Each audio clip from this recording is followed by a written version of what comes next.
Nobody's taken more attacks than Trump. But unfortunately, that's created the precedent for the Democrats and the media and the federal law enforcement system to go after the next conservative who seeks the presidency. And the Nikki Haleys of the world, and the Chris Sununu's of the world, and the Larry Hogans of the world, they're giving aid and comfort to these movements. I want to give you some statistics which shows you actually how big this Donald Trump victory was. It wasn't even close. It was enormous, and I'm going to tell you why. Because a friend of mine, David Brody, I think you've seen him on the Christian Broadcasting Network and elsewhere, he's a sharp guy. And he sent me this, and I posted this, and it's the best analysis I've read anywhere. He titles it, "The Fat Lady is Singing." He says, President Trump's victory in New Hampshire was actually even more impressive than his 30-point win in Iowa. Let us count the ways. Ready? Despite the fact that, 1, more than half of primary voters were not Republicans. 2, the electorate was more moderate/liberal, this time compared to 2016 by 9 points. 3, 64% of primary voters said they were not MAGA, Make America Great Again. 4, just 24% of primary voters said they were very conservative, compared to 52% in Iowa.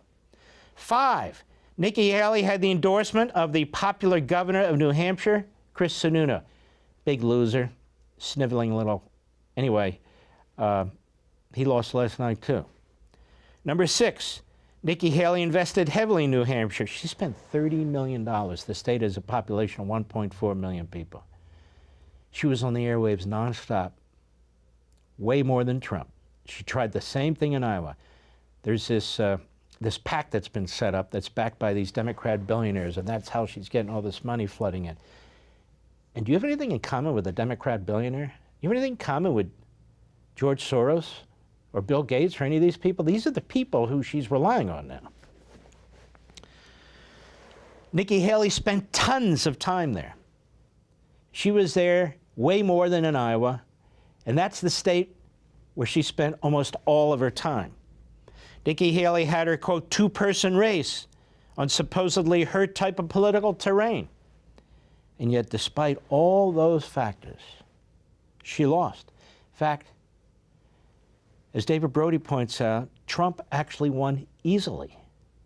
You know, a 12-point victory is a landslide. It's over. The fat lady is singing.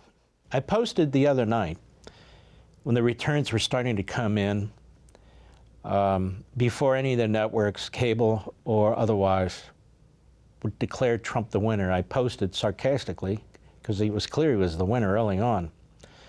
I said the Mark Levin decision desk, which is made up of Mark Levin, declares Donald Trump the winner in New Hampshire.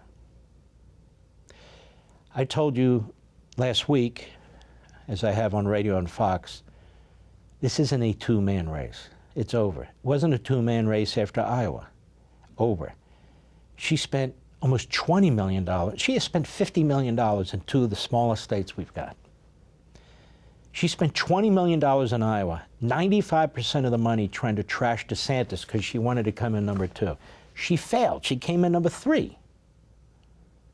DeSantis, who's a class act, respectfully steps out and endorses Trump. No, he's not going to hang around the stage like those who want to be vice president. He's not going to do that because I don't think he wants to be vice president. He's the governor of Florida, and he's serious about being the governor of Florida. And I hope he's serious about considering the next election cycle, because he's fantastic. Can you imagine 4 years of Trump and 8 years of DeSantis? I think then the country would actually be fixed. But the Republican establishment, as you will see, a matter of time, hates DeSantis as much as they hate Trump.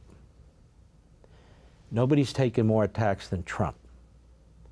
But unfortunately, that's created the precedent for the Democrats and the media and the federal law enforcement system to go after the next conservative who seeks the presidency. And the Nikki Haleys of the world, and the Chris Sununus of the world, and the Larry Hogans of the world, they're giving aid and comfort to these movements, to these tactics.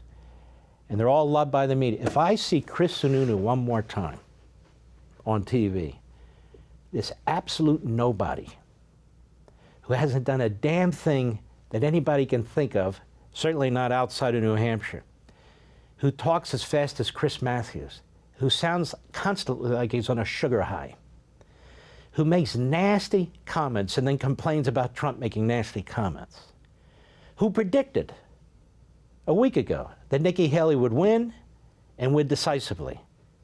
Then a few days ago, he said, well, if she has a good showing, that's good enough. I'm sick and tired of the establishment frauds and the ruling class incompetence. I'm tired of them. And then they bring on people like Karl Rove and then these other people and so forth. And we've heard from them, losers, just, its whole thing is pathetic. Why not bring on people who know winners or predict winners and let them be the analysts? Well, they do that too all over TV, but why not just them? It's not two sides when you have losers who are never right versus people who are almost always right. Well, we have to have two sides. No, we don't, actually. Some more about Trump. Ronald Reagan lost New Hampshire in 1976 to Gerald Ford because it was the same thing. The Republican establishment, New England's more liberal. They have these weird voting systems. So you would expect in New England that that would happen, and an incumbent president, that would be Gerald Ford, will win. Well, he did.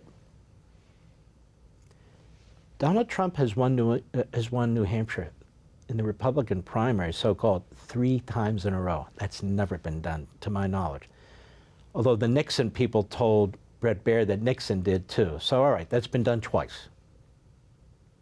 But that's remarkable. Winning Iowa and New Hampshire, I think it's no Republican in almost a century has done that. And he didn't just win them, he won them both by over 50%. That has never happened, ever. And so the new attack is, but he can't win over moderate Republicans or independents. Well, we're not in a general election yet. And so you don't need to surrender your principles by any means. Stick by them. That's how you'll win. But you can alter your message. And it's one-on-one at that point, one-on-one. There's no Nikki Haley, undermining the conservatives, and I include Make America Great people, conservatives. There's nobody within the party, officially, of course, they're in the shadows all the time, who are forcing a Donald Trump to spend money where he shouldn't have to spend money, on ads he shouldn't have to pay for in order to defend his #1 status. It's a completely different ball game. Again, there are things you can emphasize that you wouldn't emphasize in a general election to win the primary, and vice versa. That's just smart politics. That's what Reagan did. That's what people do who want to win and put in place a conservative agenda. Want to see more? Sign up for Levin TV.